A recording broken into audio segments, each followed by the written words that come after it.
কি মানে মায়ের ভোগে ঢুকিয়ে দিই।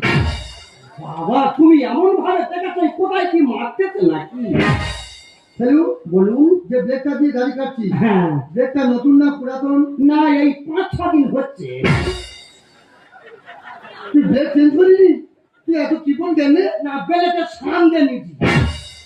তাহলে সব আমরা নাকলে খাচ্ছি। আরে ওকে লাভ হচ্ছে বেশি। সব ব্রেক চেঞ্জ কর, নাহলে ইনফেকশন হয়ে যাবে। চেঞ্জ কর। ঠিক আছে পরে ব্যবস্থা করছি। এত হাঁটবো তাই না? কাট কাট কাট। বলছিলাম ফেলু, বলুন। থানায় তো জন্মদিনে চুল দাড়ি কাটছি। হ্যাঁ হ্যাঁ। কদিন চুল দাড়ি কাটছি? আরে কতদিন যে এই থানা রান্না ঘরে আমার জন্ম হয়েছে। আমার রান্নাঘরে তোর জন্ম? হ্যাঁ তোর আধার কার্ড হয়েছে? তো আমার কাছে কি করবে? কেন তোর বাবা নিজে কুত্তার বাচ্চা জন্ম পেয়েছে। তা তোর বাবা দিয়ে ধরতে পারিস কি করবি? তার সব ছিল। এই কিছুই নিবি, কিছুই নিবি। মাথা চুল সব ছিল।